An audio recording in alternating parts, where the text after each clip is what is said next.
Connaissez-vous l'activité physique adaptée, ou peut-être sous le nom d'APA? Non, pas du tout, enfin pas vraiment. Non, désolé, absolument pas, non, vraiment pas. Je sais pas vraiment. Non, je sais pas. Que pensez-vous que ça puisse être? Pour les personnes handicapées, peut-être. Peut-être l'activité pour les personnes handicapées qui ont des difficultés motrices. C'est pas les kinés qui font ça? Accompagnement, voilà, pour retrouver un état physique correct. Je pense que c'est les coachs sportifs pour les personnes en situation de handicap. Vous aurez compris avec ce micro-trottoir que l'activité physique adaptée n'est pas très connue du grand public. Pour apporter des réponses et vous présenter l'activité physique adaptée, nous avons décidé d'interroger un enseignant en activité physique adaptée pour qu'il nous présente son métier. Bonjour. Alors, présentez-vous en quelques mots. Mathieu Vergniaud, enseignant en activité physique adaptée depuis 2006, si je dis pas de bêtises, où j'ai eu l'occasion de travailler dans différentes structures associatives, hospitalières, centres de rééducation privé-public et réseau de santé. Et maintenant, j'interviens principalement à l'université de Sorbonne Paris-Nord, où j'ai l'occasion de faire partie de l'équipe pédagogique en activité physique adaptée et santé pour les licences et les masters. Donc, l'activité physique adaptée, concrètement, c'est quoi? L'activité physique adaptée, déjà, c'est un domaine qui est scientifique, donc qui est, on va dire, étudié à l'université, et principalement, en tout cas exclusivement dans les sciences et techniques d'activité physique et sportive au sein des STAPS. Mais c'est aussi un domaine professionnel qui permet à toute personne qui possède ou qui ne possède pas d'ailleurs, ou qui ne peuvent pas pratiquer une activité physique ou sportive dans des conditions ordinaires. Ça, c'est la première chose, c'est une chose très importante aujourd'hui, c'est de permettre à toute personne qui ne peut pas pratiquer dans des conditions ordinaires de le faire. Et quand on entend conditions ordinaires, ça peut être en autonomie, donc seul à l'extérieur, en extérieur ou en intérieur. Mais c'est aussi principalement en lien avec les fédérations sportives et les offres de pratiques sportives que l'on peut retrouver dans les clubs ou autres types d'associations. Et c'est aussi des personnes qui possèdent des besoins spécifiques. Quand on appelle besoins spécifiques, c'est qu'ils n'ont principalement pas les mêmes capacités que tout le monde, même s'ils en possèdent.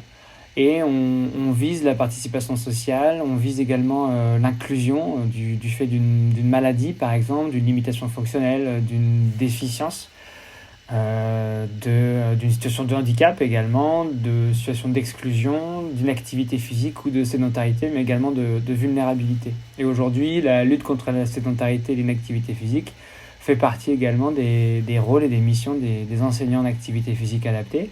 Parce qu'on estime qu'au niveau universitaire, l'enseignant APA en tout cas, c'est l'un des professionnels majeurs de la pratique d'activité physique adaptée.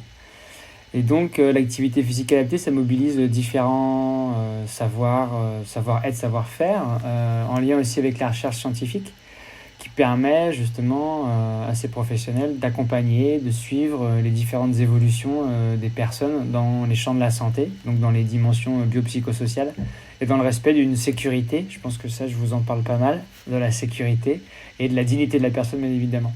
D'où l'intérêt de mettre en place des pratiques d'activité physique ou sportive ou d'exercice physique dans un cadre de déontologie bien défini, où on va pouvoir créer des environnements, des conditions qui vont être favorables à la pratique d'activité physique. À qui est-ce que vous pourriez conseiller de faire de l'activité physique adaptée?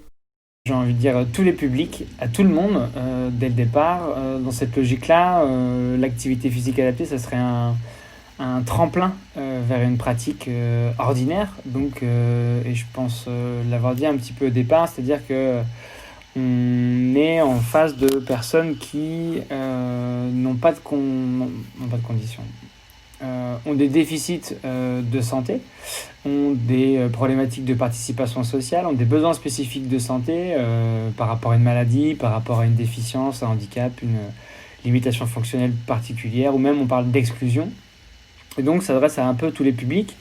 Et si je prends un exemple, ça peut s'adresser à des personnes qui ont fait des séquelles d'accidents vasculaires cérébraux, à des personnes qui ont des maladies neurologiques, périphériques ou centrales, à des personnes qui ont un diabète, des personnes qui sont extrêmement sédentaires et qui ont besoin justement d'un petit coup de motivation pour démarrer une pratique d'activité physique, pour ensuite aller chercher peut-être des solutions dans des clubs ordinaires ou des associations sportives ordinaires. Et alors, l'activité physique adaptée, je peux en faire où et dans quel cadre? Ou on peut en faire partout tant qu'il y a un enseignant en activité physique adaptée. Ça, c'est la première chose. En tout cas, aujourd'hui, ça, c'est la vision universitaire. Si on s'intéresse à cette vision-là, on peut en faire à l'hôpital, on peut en faire dans des établissements et des structures médico-sociales, on peut en faire dans des réseaux de santé, on peut en faire dans des clubs, dans des fédérations affinitaires, au Comité national olympique et sportif français. On peut en faire un petit peu partout dès lors que, et en lien avec la définition de l'activité physique adaptée, c'est encadré par un enseignant à part. Ça, c'est la première chose. La deuxième chose, c'est le décret de décembre 2016 qui ouvre aussi la possibilité à d'autres professionnels de faire de l'activité physique adaptée et donc d'accompagner des populations qui ont des problématiques de santé bien particuliers. Et donc, on peut en faire aujourd'hui un petit peu n'importe où, et certains diront aussi un petit peu n'importe comment. Qui pourrait orienter une personne pour faire de l'activité physique adaptée dans une structure? La hiérarchie dans l'activité physique adaptée, elle a été donnée par ce décret-là au médecin, qui va pouvoir prescrire ou indiquer l'activité physique adaptée. Ça, c'est la première chose. La deuxième, c'est que on a tous un rôle via la charte de Toronto en lien avec l'activité physique. De façon générale, sur les bénéfices de l'activité physique pour la santé, on a tous un rôle sur la façon dont on va faire pratiquer l'activité physique, que ce soit les architectes dans la création de leurs bâtiments, que ce soit également les politiques, que ce soit les professionnels qui viennent du sport ou non.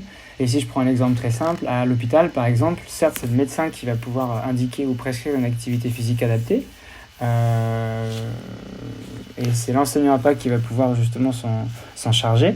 Mais sur le terrain, moi je comptais aussi beaucoup sur les aides-soignantes, les infirmières, la psychologue également, qui pouvait avoir un rôle important dans une indication. Genre peut-être que ce serait intéressant de mettre en place de l'activité physique adaptée, ou ce serait peut-être intéressant de démarrer des séances d'abord en individuel et puis ensuite en collectif, ou de jouer sur l'intérêt du collectif quand on fait pratiquer de l'activité physique, pour pouvoir justement faire bouger les personnes. Donc aujourd'hui, ça serait le médecin principalement, mais ça serait aussi toutes les personnes qui peuvent côtoyer l'enseignant en activité physique adaptée, ou les personnes qui peuvent dispenser de l'activité physique adaptée. Quelle est la différence entre un enseignant d'EPS et un enseignant en activité physique adaptée? Moi, je parle de l'enseignant d'EPS, principalement, en tout cas en lien avec la formation en STAPS. Pourquoi l'enseignant APA est différent d'un enseignant d'EPS? Pour plusieurs petites choses. La première, c'est l'objectif qui est inhérent à leur propre formation. L'enseignant d'EPS, il est plutôt dans un objectif de... comment on appelle ça, de préparer les élèves à exercer leur citoyenneté en lien avec les intérêts ou l'intérêt de l'activité physique et de l'éducation physique et sportive. Et en lien avec ça, l'enseignant APA, lui, il est plutôt redevable à un état de santé particulier, donc redevable aux besoins de la personne qu'il rencontre en face de lui et à son accompagnement. Donc il y a un peu deux objectifs différents. En lien avec l'enseignant APA vis-à-vis de cet objectif-là, c'est d'améliorer leurs conditions de santé, que ce soit biopsychosocial, ça c'est extrêmement important, mais aussi de l'accompagner vers ses propres objectifs à cette personne-là, qu'elle soit enfant, adolescent, adulte ou personne âgée. La deuxième différence également, c'est qu'on parle souvent en STAPS de logique interne sportive. L'enseignant d'EPS, normalement, en tout cas la plupart du temps, suit une logique interne sportive ou une logique interne de sport traditionnel ou de jeu traditionnel. L'enseignant APA, il va plutôt utiliser cette logique interne sportive et l'adapter au maximum pour faire pratiquer les personnes. Donc on joue sur des variables biomécaniques, des variables physiologiques, des variables, différents types de variables qui vont permettre aux personnes de s'investir dans la pratique d'activité physique. Une grosse différence également par rapport aux enseignants d'EPS, donc ceux qui interviennent principalement au collège et au lycée, c'est L'enseignant APA, il n'a pas de programme national à suivre. Ça veut dire qu'il n'y a pas de programme à suivre en fonction du niveau des pratiquants qu'il possède. Par contre, lui, il va s'intéresser plutôt aux recommandations de bonnes pratiques. Et dernièrement, les recommandations de l'Organisation mondiale de la santé sont sorties. Donc, on a des indications particulières sur à quelle intensité, quelle fréquence, quel type et quel temps de pratique on doit mettre en place pour ces personnes-là. L'enseignant de PS, lui, il a un programme national à suivre avec des sports collectifs, des sports individuels et des situations motrices à mettre en place. On parle également d'évolution du pratiquant en éducation physique et sportive. L'enseignant, il va plus s'intéresser à des degrés, à des compétences particulières, à des aptitudes particulières. Et l'enseignant APA, il peut utiliser également cette démarche-là souvent chez les enfants dans des instituts médico-éducatifs où là, il y a des choses intéressantes à mettre en place en termes de parallèle entre l'enseignant APA et l'enseignant de PS. Mais souvent, l'enseignant APA, son évolution, elle est dépendante de l'état de santé de la personne. Donc, il va y avoir une amélioration de la condition physique parfois, et puis parfois, au contraire, il va y avoir une diminution de celle-ci, voire une chute totale de cette condition physique-là. Mais on peut également s'intéresser à la douleur, à la fatigue, à la participation sociale. Et donc, on va suivre ces pratiquants-là selon des progressions qui peuvent être non linéaires normalement. Et puis peut-être une dernière, c'est la capacité qu'ont les enseignants APA à peut-être se mettre à jour de façon plus régulière sur les apports de la recherche scientifique autour de l'intérêt de l'activité physique et du bouger chez des personnes qui possèdent des besoins spécifiques. C'est ma vision, c'est pas celle qui est pour le coup parfois partagée avec tous les enseignants de PS. Pour vous, la différence entre un masseur kinésithérapeute et un enseignant d'activité physique adaptée, c'est quoi ? Alors ça, c'est encore une excellente question. La différence pour moi, elle est principalement sur l'objectif. Et on parle pour le coup de rééducation et de réadaptation. L'enseignant APA ne fait pas de rééducation, c'est-à-dire que principalement, en tout cas, il ne va pas s'intéresser prioritairement à un membre ou une fonction ou un organe qui est lésé. Ça ne veut pas dire que les kinés s'intéressent que à la chose qui ne va pas, mais si on veut faire un portrait un peu, on va dire, rapide des différences entre l'enseignant APA et le masseur kinésithérapeute, ce serait ça. Ce serait que le kiné s'intéresse principalement à l'incapacité, aux incapacités, en tout cas dues à une problématique de santé particulière, et l'enseignant APA va s'intéresser plutôt aux capacités de cette personne-là, dû aussi à ce qu'il reste, on va dire, en termes de capacité suite à un handicap, une déficience, une pathologie, une maladie, enfin peu importe. Et ça serait déjà le gros point de départ. Le deuxième point de départ, c'est que souvent l'enseignant APA, il accompagne. Il n'est pas, on va dire, il n'est pas dans l'injonction à un protocole particulier, il ne va pas... on va dire toujours être dans c'est comme ça qu'il faut faire. Le kiné, on parle plus souvent de prise en charge de masso-kinésithérapie, c'est-à-dire que c'est le professionnel qui a une vision très descendante sur le patient, et encore une fois, c'est pas tous les professionnels qui font ça. Et une autre différence aussi importante, c'est que l'enseignant APA, il ne manipule pas. C'est-à-dire qu'on ne manipule pas, on ne masse pas, on ne fait pas de petites papouilles, même si elles sont très agréables pour les pratiquants et pour le coup pour les patients. C'est une grosse différence. Donc si vous allez voir un enseignant APA, ça ne sert à rien de leur demander des massages. Et une autre grosse différence, c'est leur reconnaissance statutaire aujourd'hui. Le masseur kinésithérapeute, il est reconnu professionnel de santé, l'enseignant APA, pas encore. Peut-être bientôt, voire très bientôt, mais aujourd'hui, c'est une différence qui est assez importante en termes de décret d'acte, par exemple, et de définition et de référentiel d'action.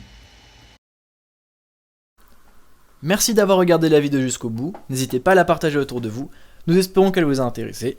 À la semaine prochaine pour une deuxième vidéo sur le thème de l'activité physique adaptée, en collaboration avec 2 médecins. Un grand merci à Mathieu Verneau pour sa participation, encore merci et à très vite.